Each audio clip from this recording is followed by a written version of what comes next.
Government Podcast. I am Frank McCaffrey, and we're asking you to please subscribe. Please subscribe because we need to get a lot of people watching these things these days.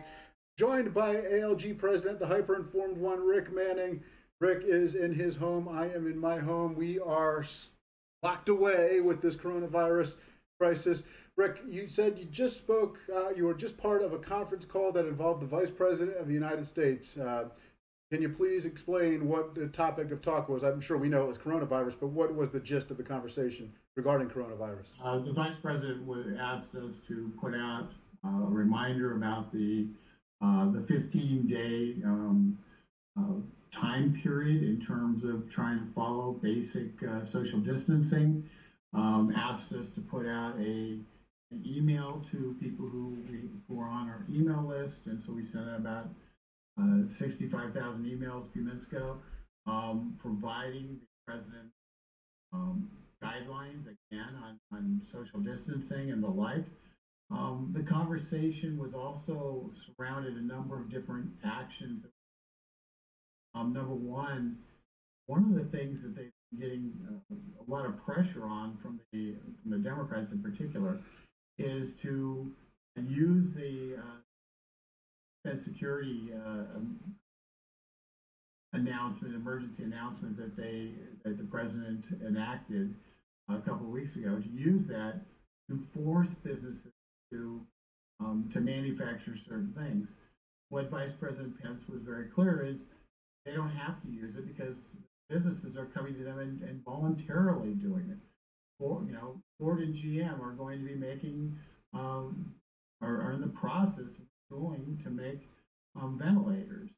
We've got Hanes, a variety of other textile companies who are making masks. 3M's making masks. We have the ability to make masks that were for industrial use and apply them to healthcare now. So our industry, the point is the industry across America is reacting. They're retooling to be able to make the products that are needed to meet this emergency. And everything, including the test kits, being made in literally in the realm of hundreds of thousands a week and being distributed around the country. So we wanted to emphasize that was happening, and that while the president has that, they made a decision that those companies that anybody they ask has said yes. And those who say, well, we really don't have to do that, it would be foolish to sit there and say to them, well, we're going to make you do it, because they still wouldn't have the capacity to do it. So, you may have a shortage of Hanes underwear in the next, brand new Hanes underwear for going back to school in September, but you're going to have a lot of masks, because those plants that make those Hanes underwears are making masks. So that's something that they want and really talked about a little bit.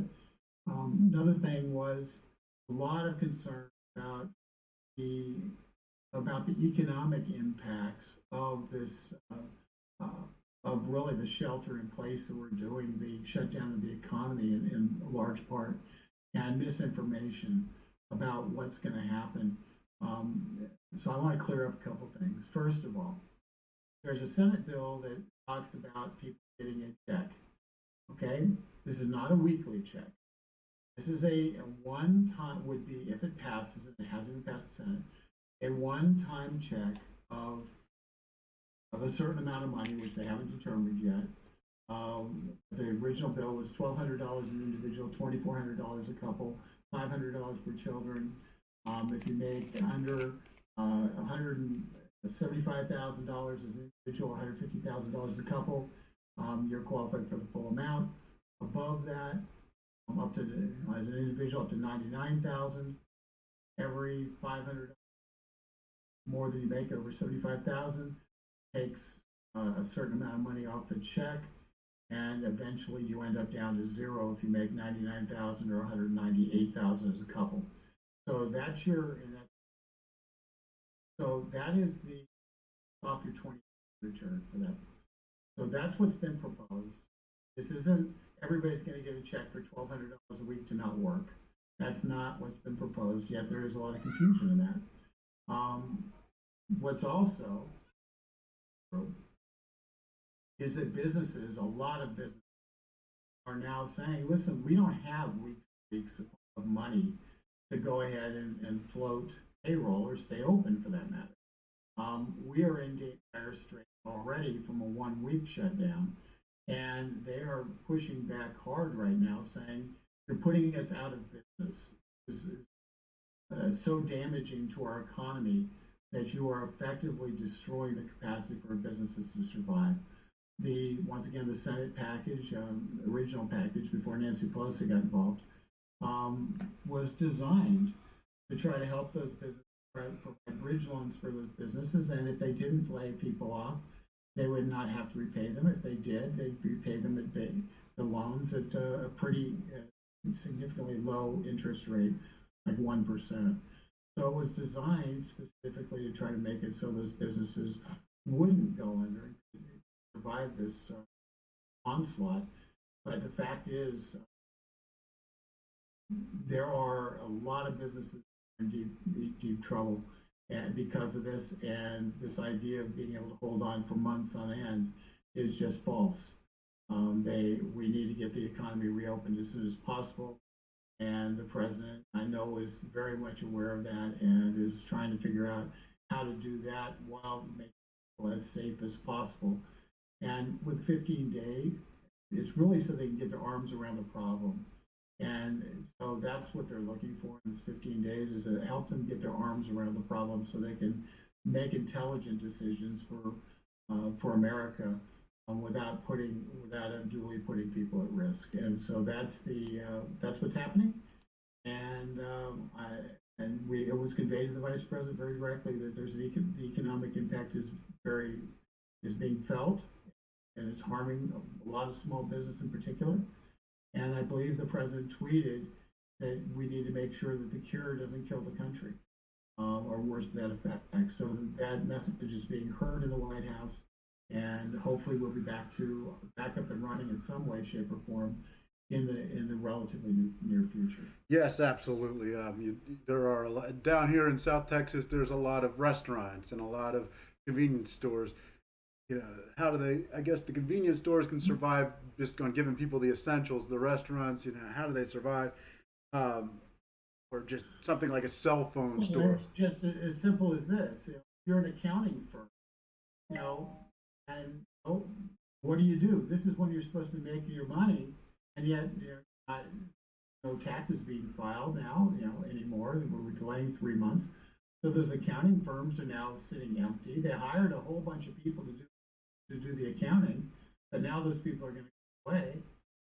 And so you've got that kind of situation. Basically, every single company has hairdressers, gyms, barbershops.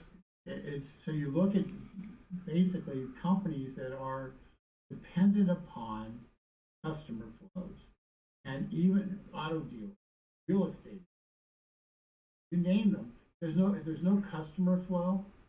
It's interesting that that they're open, but if there's no customers for them to service, then they lose their business.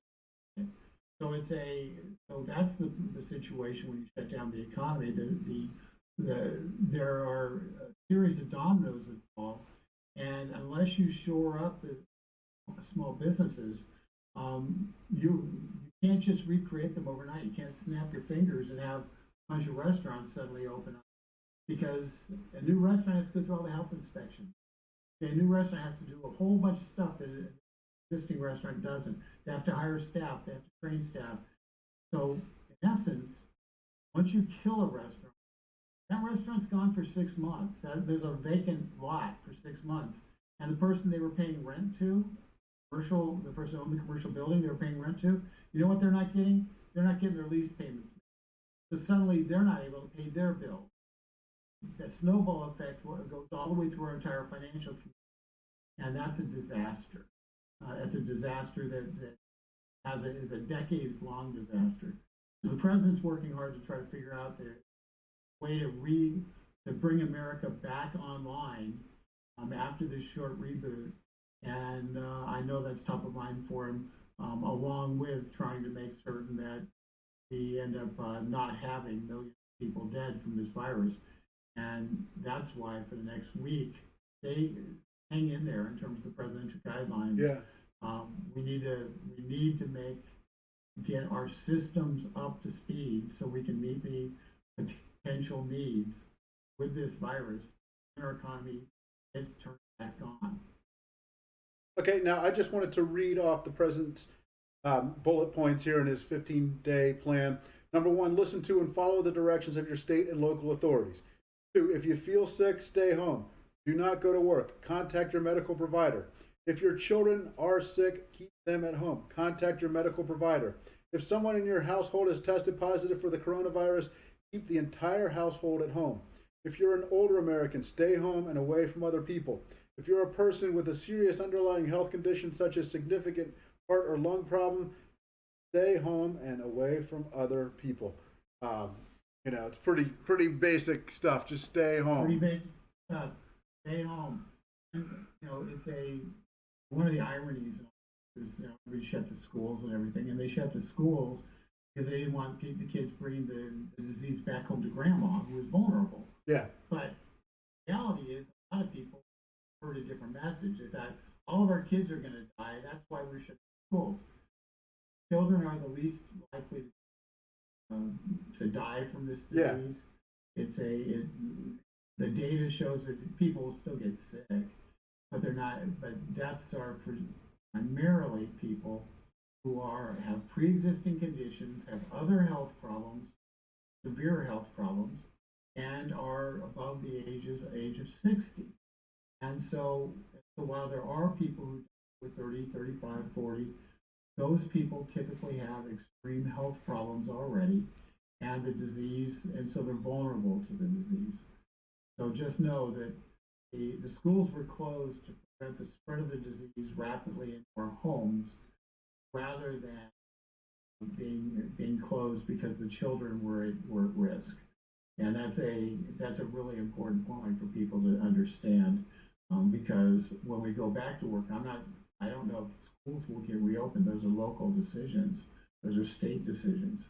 But when the rest of commerce reopens, it'll be there'll be parents who are called back to work. There'll be all sorts of things that are happening, and we'll end up in a circumstance where hopefully, the people who are most vulnerable are taking the precautions. The people who are, and you know who you are, and your family knows who they are. And if your kid shouldn't be going to school because you've got sick elderly relatives in the household, don't send them to school. It's pretty simple. There's a lot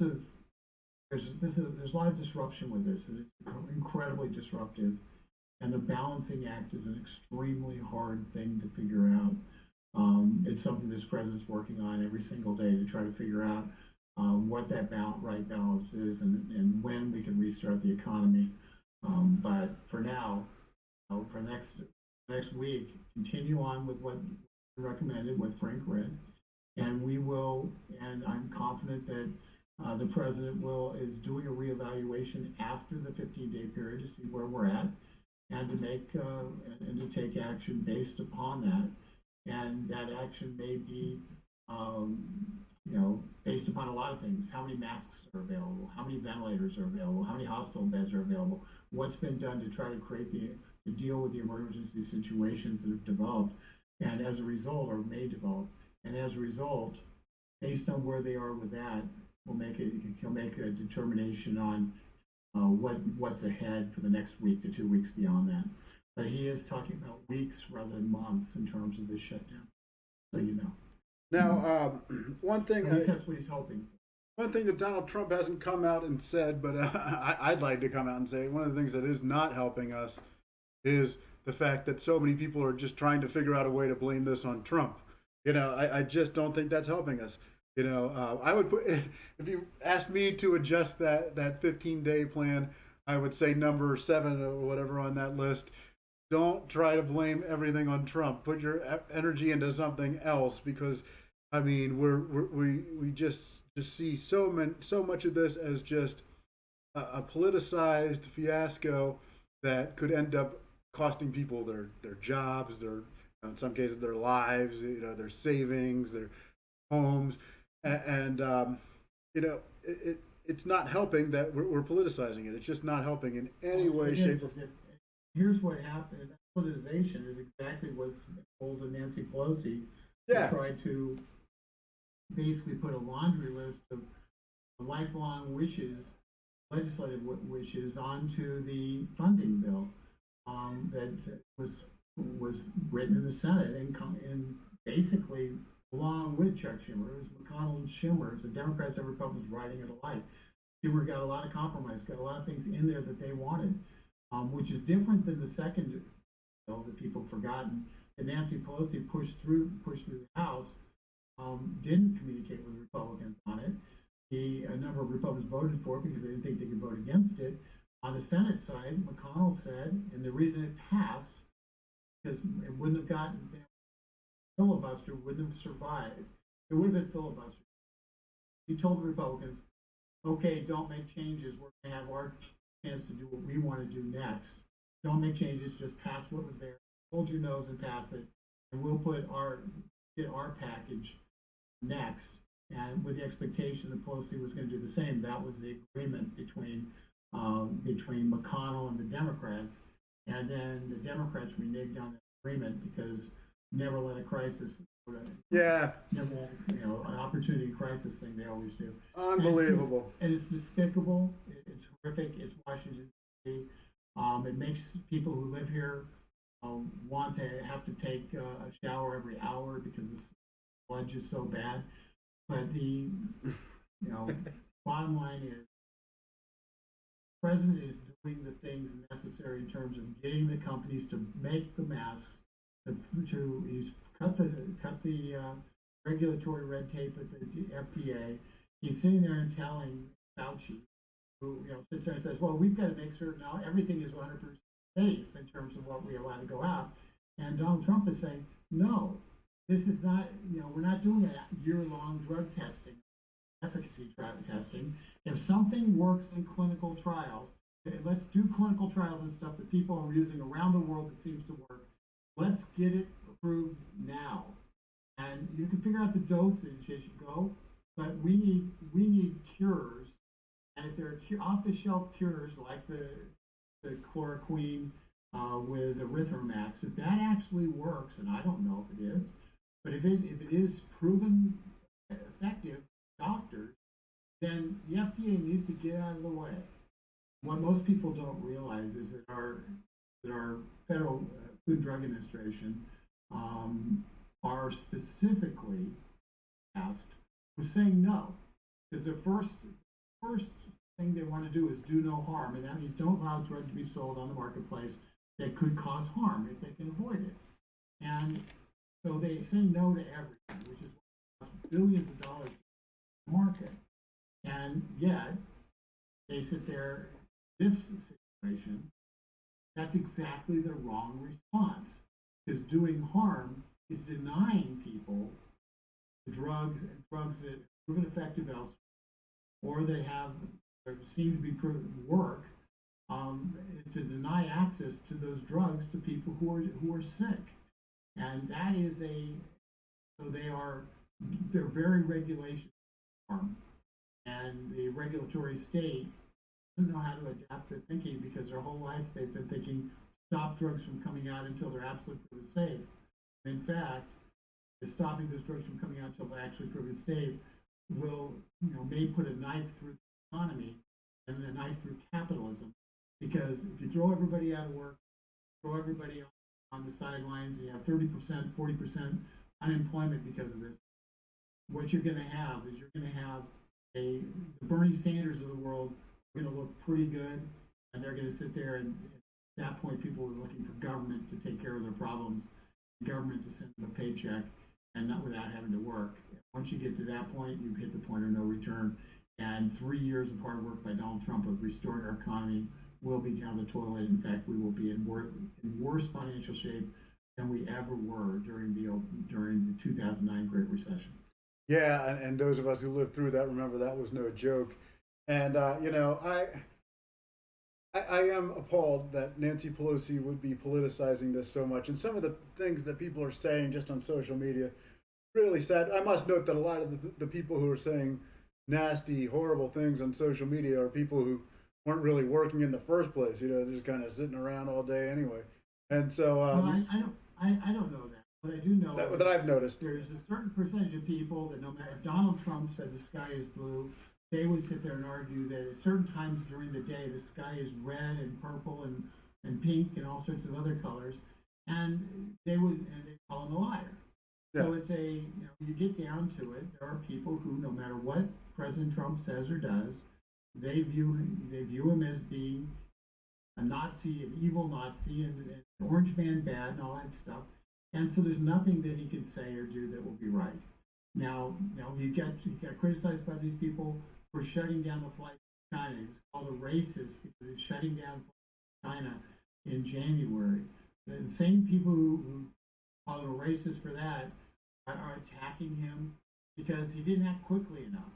And you sit there and you go, dude, you can't have it both ways. The outcome acting when he did is to buy some time so we can get the things that are needed to be able to actually survive this in place so we can then go back to work and get back to normal as much as possible. It's a reboot.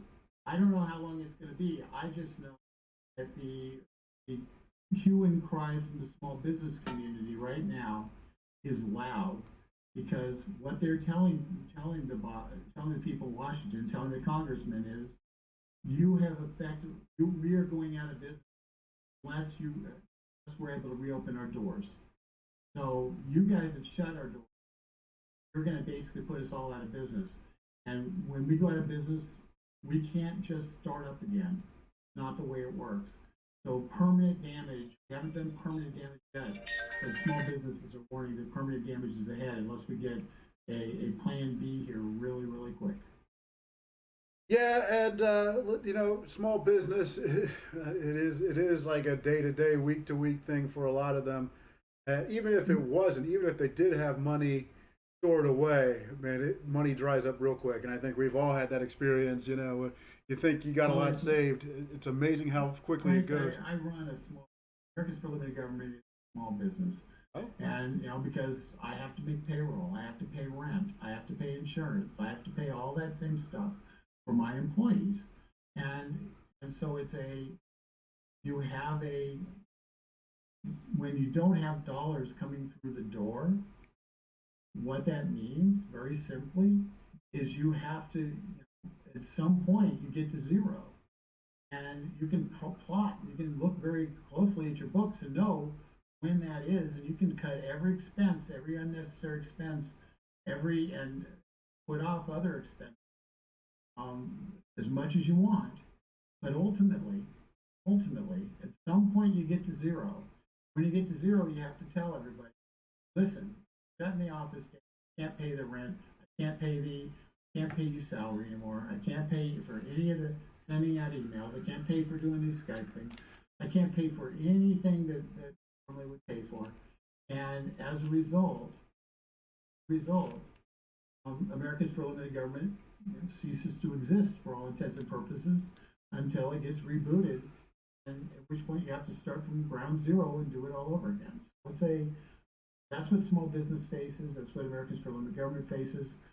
It's just reality, and so yeah, if we don't get stuff back together, people, restaurant owners who put their life savings into those restaurants, franchise owners who put their life savings into those franchises, are going to lose their life savings, or lose their entire everything that they put at risk, not because they weren't good business, but because the government shut them down because of this virus.